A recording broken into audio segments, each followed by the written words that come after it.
আসসালামু আলাইকুম প্রিয় দর্শক, আপনাদের সকলকে আমন্ত্রণ জানাচ্ছি। আরেক বাংলাদেশে শেষ পর্যন্ত আসছে। অনেক খুঁচিয়েছি আমরা গত 1.5 বছর ওকে দেশে ফেরানোর জন্য, কারণ গত 1.5 বছর ধরে সে দেশে ফিরে না ইত্যাদি নাটক ড্রামা আমরা দেখেছি। কোনো মতে তারেক দেশে ফিরছিল না, কিন্তু শেষ পর্যন্ত একটি ডেভেলপমেন্টের কারণে সে বাংলাদেশে ফিরছে। সে ডেভেলপমেন্টটা কি? সে ডেভেলপমেন্টটা হচ্ছে সত্য এটি যে তারেকের সাথে সজীব ওয়াজেদ জয়ের একটি সমঝোতা হয়েছে।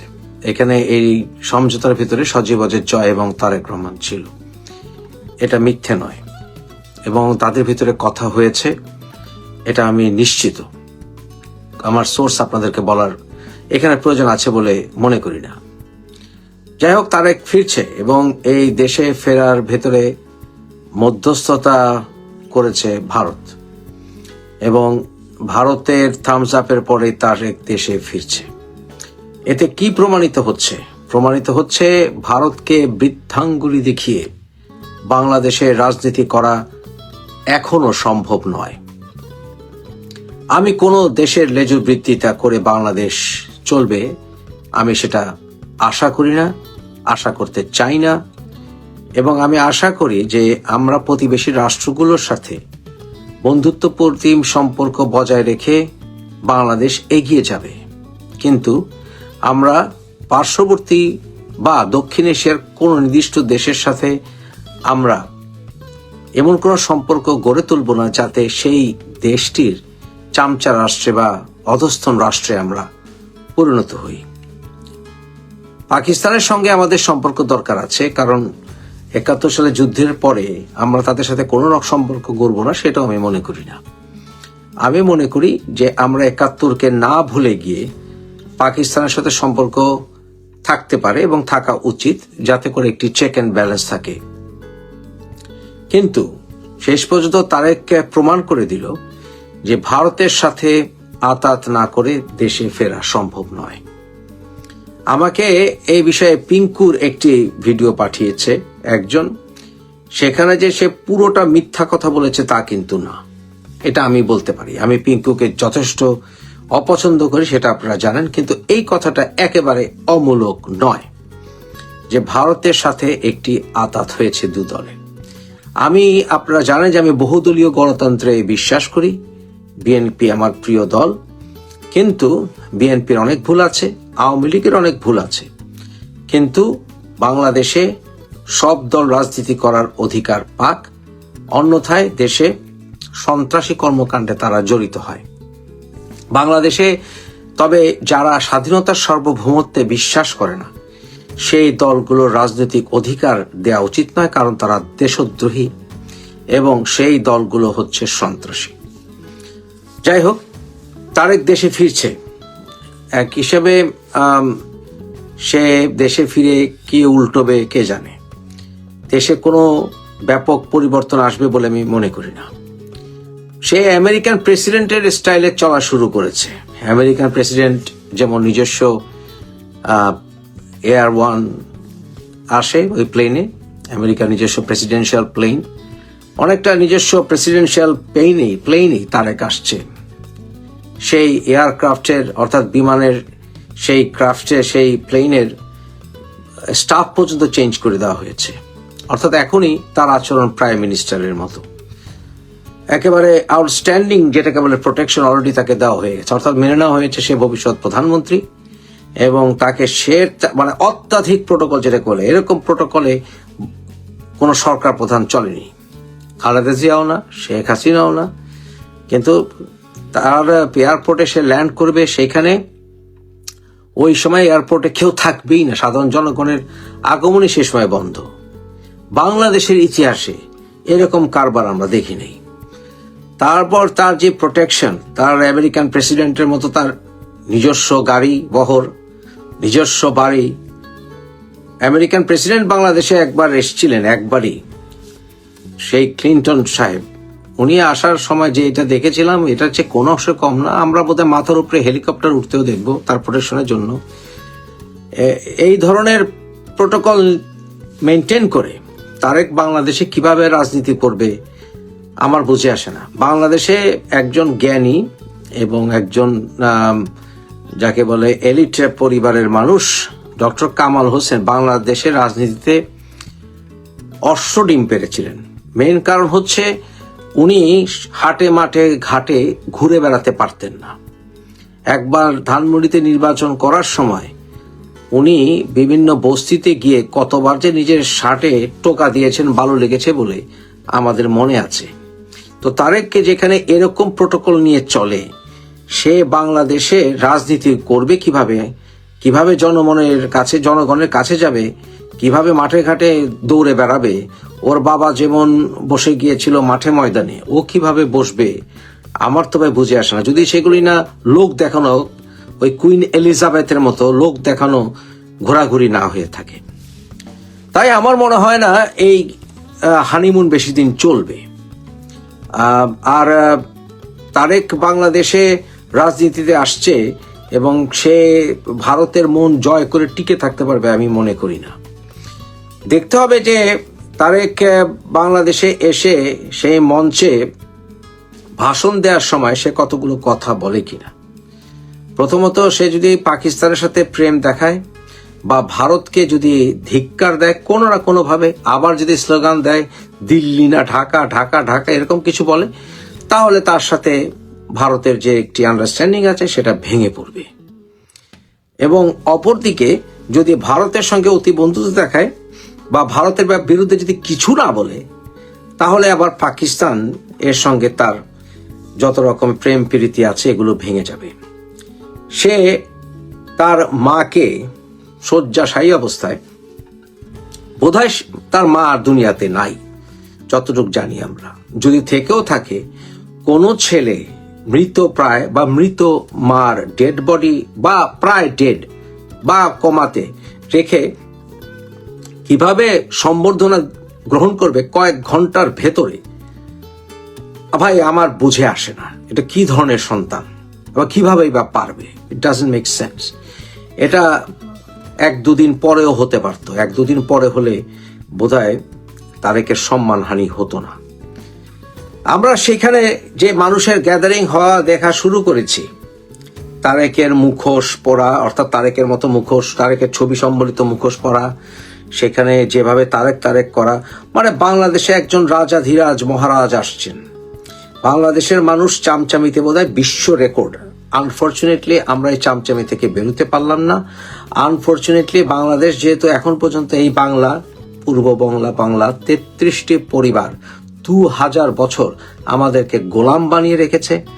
মনে করেছিলাম অন্তত একটি পরিবার থেকে, পারিবারিক শাসন থেকে আমরা মুক্তি পেয়েছি, তবে আমরা আরেকটি পারিবারিক শাসন আমরা এখন কন্টিনিউ দেখব। তারেকের বউ তারেকের কাছে গিয়ে আবার একসাথে দেশে ফিরে, এটা কোনো লজিক্যাল মেক সেন্স করেনি আমার কাছে।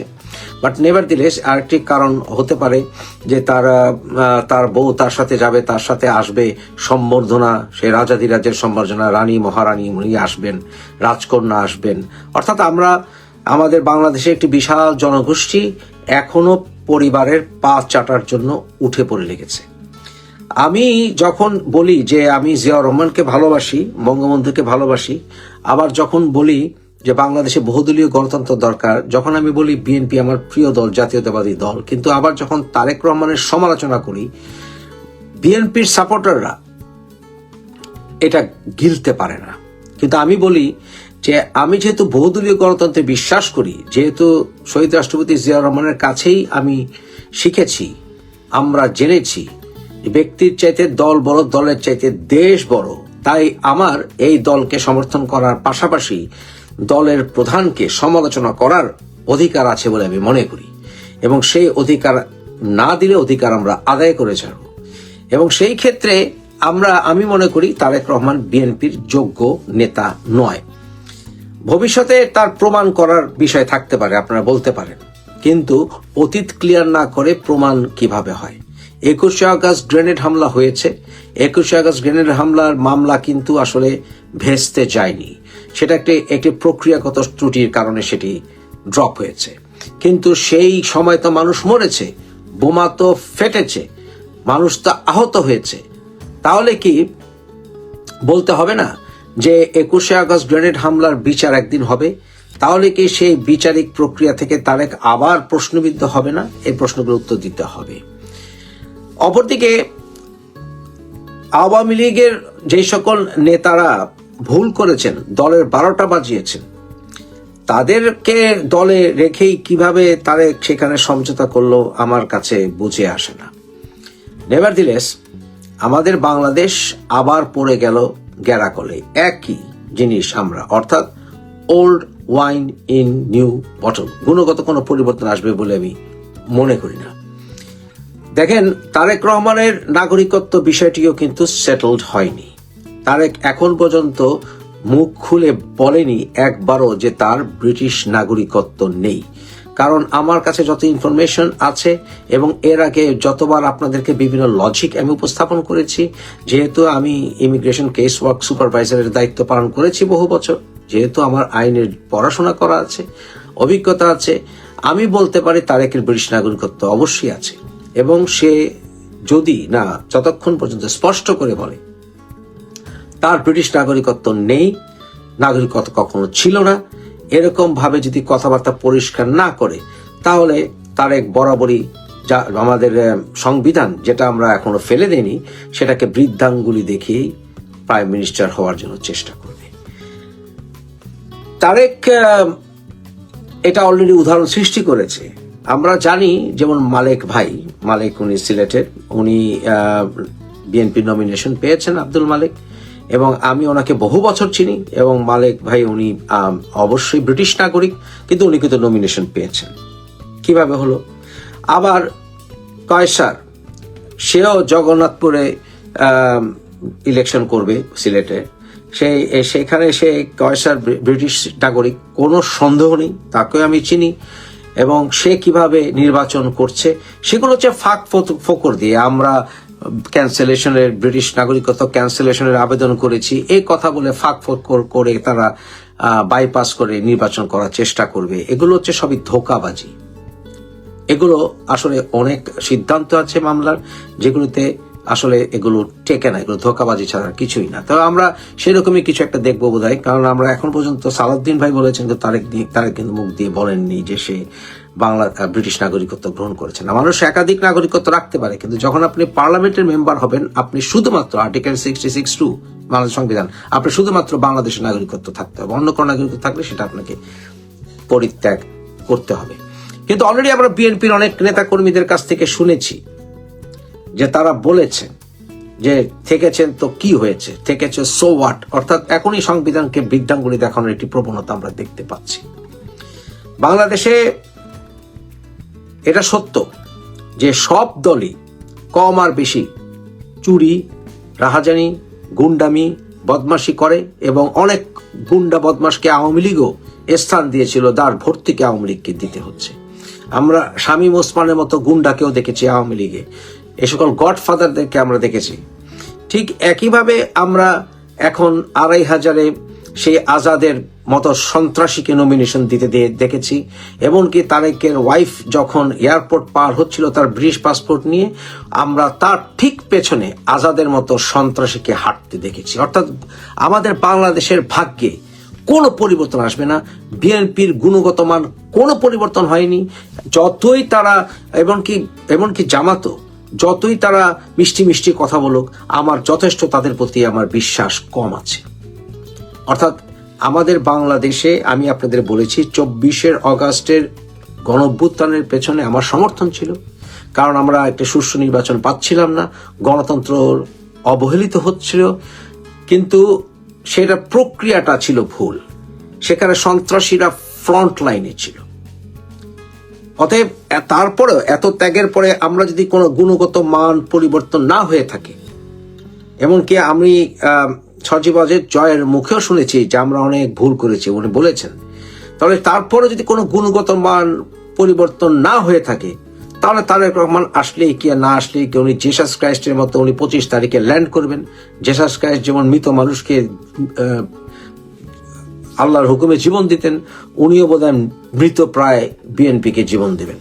তবে জামাত এবং তাদের ABCD দলগুলোকে ঠেকানোর জন্য, 71-এর চেতনা ফিরিয়ে আনার জন্য হয়তোবা তারেককে সমর্থন করা ছাড়া এই মুহূর্তে কোনো বাংলাদেশের মানুষ আর কোনো অপশন পাচ্ছে না। কিন্তু এগুলি হচ্ছে ফ্যাসিজমের লক্ষণ, এগুলি হচ্ছে স্বৈরাচারিতার লক্ষণ, এগুলি হচ্ছে উদ্দেশ্যহীনতার লক্ষণ। এগুলি প্রমাণ বহন করে যে বাংলাদেশে আসলে প্রকৃত গণতন্ত্রের চর্চা দলগুলির ভেতরে নাই। কারণ দলগুলোর ভেতরে তারেকের চাইতে স্মার্টার বা তারেকের চাইতে গুণগত মান সম্পন্ন সাহসী নেতাদেরকে তৈরি করতে এ দল পারেনি। যেমন তারেকের পরে তার মেয়ে আসবে অথবা তার বউ আসবে, কিন্তু তাকে চ্যালেঞ্জ করার মতো বা তার চেয়ে স্মার্ট নেতা গড়ে তোলার মতো কোনো প্রচেষ্টা, কোনো অবকাশ বিএনপিতে নাই, যেমনটি আওয়ামী লীগেও নাই। তাই আমাদের ভাগ্যে আসলে কোনো পরিবর্তন আসবে বলে আমি মনে করছি না। এটা আমরা অত্যন্ত দুর্ভাগ্যবান জাতি হিসেবে, অত্যন্ত দুর্ভাগ্যবান যে আমরা আবার একই গ্যারাকলে পড়তে যাচ্ছি। There is absolutely no doubt in my mind. আমরা সামনে যা দেখতে পাবো যে চাঁদাবাজি, রাহাজানি এগুলি কন্টিনিউ হবে। বিএনপি যেই 4,000 4,500 নেতা কর্মীকে নাকি তারা বহিষ্কার করেছে দল থেকে, কিন্তু আপনারা জানেন নীরবের মতো অনেক যারা ক্যান্ডিডেট হচ্ছে বিএনপির, তারা আবার বহিষ্কারের পরেও দলে ফিরে এসছে। বিএনপির যারা বহিষ্কার হয়েছিল চাঁদাবাজি, রাহাজানি, গুন্ডামির জন্য, তাদের প্রায় 60% দলে আবার ফিরে এসছে। তাই দলের কি মানগত উন্নতি হবে, বাংলাদেশে কি পরিবর্তন হবে? কিছু আসলে স্টানবাজির মতো কিছু মানুষকে হঠাৎ করে নাম নাই, কোনো পরিচয় নাই, রাজনীতি কোনো ব্যাকগ্রাউন্ড নাই, নিয়ে এসে একেবারে বসিয়ে দিল বিএনপিতে, আর মনে করছে বিএনপির গুণগত মান পরিবর্তন হবে না। দলে চামচামিও বন্ধ হবে না, দলে স্লোগান দেওয়াও বন্ধ হবে না, দলে কোনো কিছুই পরিবর্তন হবে না, গুণগত মান পরিবর্তন হবে না, গণতন্ত্র দলের ভিতরে আসবে না। আমরা নিজেরাই আনবো না, কারণ আমরা চামচামি ভালোবাসি। আসলে মেইন সমস্যাটা নেতাদের না, বোধহয় মেইন সমস্যা হচ্ছে আমাদের। This is the problem. এখন ব্যাপারটা হচ্ছে এরকম, আপনারা কেউ কমেন্ট করছেন দেখি না কি করে। এই দেখি না কি করে করতে গিয়ে বাংলাদেশে 10 বছর, 20 বছর, 30 বছর পার হয়ে যায়, এবং এই করে করে 50, 60, 70, 80 বছর নেতা যখন হয়ে যায়, তারপরেও আমাদের প্রধান দুটো দলে দেখি না কি করে, দেখি না কি হয়। কিন্তু ইন দ্য মিন টাইম আপনি একটি আস্ত জেনারেশনকে গিলে ফেলেছেন, একটি আস্ত জেনারেশনকে আপনি ধ্বংস করে ফেলেছেন। আমরা তারেক ফিরে আসছে, কিন্তু সে রাজনীতি কন্টিনিউ করতে পারবে কিনা আমার যথেষ্ট সন্দেহ আছে। কারণ এইভাবে প্রোটোকল নিয়ে বাংলাদেশের রাজনীতি করা সম্ভব নয়। বর্তমানে যে সরকার আছে, এই সরকার দ্রুত এক্সিট চাচ্ছে। তাই ডক্টর ইউনূস, আসিফ নজরুল এবং ওরা বোধহয় নির্বাচন চায়, কিন্তু জামাত কতটা চায় এখন আমার সন্দেহ আছে। এখন জামাত যদি হঠাৎ করে বলে নির্বাচনে যাবে না, বা এনসিপি যদি বলে বসে যে তারা নির্বাচনে যাবে না, তাহলে তারেক কিভাবে নির্বাচন করবে সেটা আমার তো বুঝে আসে না, এবং সেটা নির্বাচন করতে পারবে বলে আমি সন্দিহান।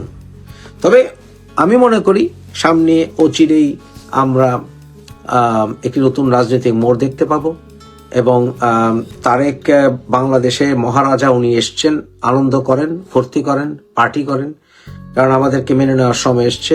বাংলাদেশে গণতন্ত্র কোনোদিন ছিল না, বাংলাদেশের মানুষের, জনগণের হাতে কোনোদিন অধিকার ছিল না। বঙ্গবন্ধু যেমন বলেছিলেন, আমি প্রধানমন্ত্রিত্ব চাই না, আমি চাই আমাদের অধিকার, কিন্তু সেই অধিকার আমাদের আদায় হবার নয়।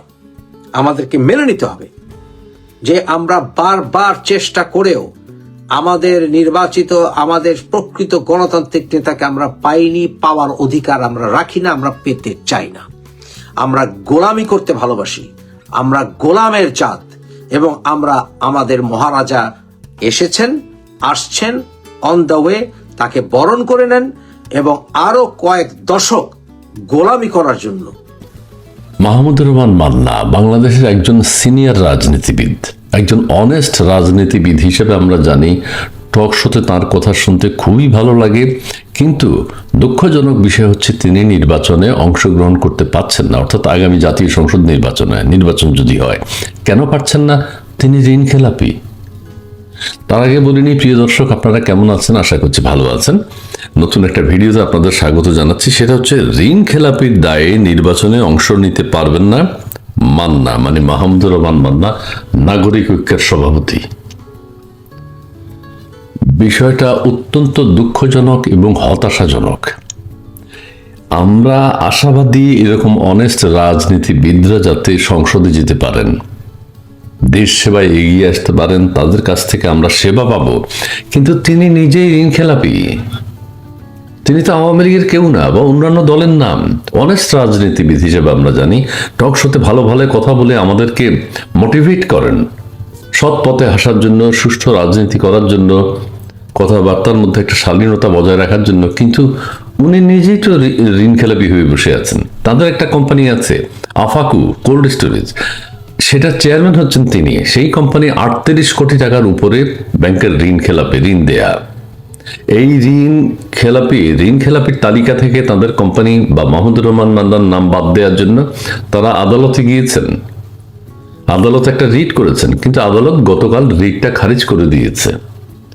এবং রিট খারিজ করার কারণে আমরা জানতে পেরেছি যে আদালত বলছে মাহমুদুর রহমান মান্না আগামী নির্বাচনে অংশগ্রহণ করতে পারবেন না। তা আমরা কার কাছে যাব? দেশের মানুষ কার কাছে যাবে? কার কাছে যাবে একটু বলবেন, চিন্তা করে দেখেন। সেটা আমিও না, সেটা মাহমুদুর রহমান মান্না, আপনিও না, মাহমুদুর রহমান মান্নার মতো একজন রাজনীতিবিদ। ঋণ খেলাপির তালিকা থেকে নাম বাদ দেওয়ার নির্দেশনা চেয়ে নাগরিক ঐক্যের সভাপতি মাহমুদুর রহমান মান্নার রিট খারিজ করে দিয়েছে হাইকোর্ট।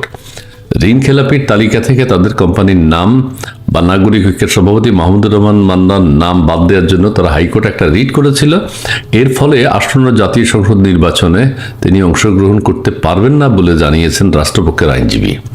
অর্থাৎ আদালত রিট খারিজ করে দিয়েছে, এখন তিনি আর আগামী জাতীয় সংসদ নির্বাচন করতে পারবেন না। হতাশাজনক, দুঃখজনক। মানে আমরা কার উপর বিশ্বাস রাখবো, আস্থা রাখবো? তিনি 38 কোটি টাকা, তার কোম্পানি 38 কোটি টাকার ঋণ খেলাপি, আমিও না, আপনিও না। তো ওনাদের কাছে উনি যদি সংসদে যেতেন, আমরা কি সেবা প্রত্যাশা করতাম? উনি সংসদে গেলে উনিও লুটপাট করতেন, যা 38 কোটি টাকা পরিশোধ করতে হবে। আরো কোথায় কি আছে সেটা আমরা জানি না। বাংলাদেশ ব্যাংকের ঋণ খেলাপির তালিকা থেকে নাম বাদ দেয়া চেয়ে নাগরিক ঐক্যের সভাপতি মাহমুদুর রহমান মান্না রিট করেছিলেন।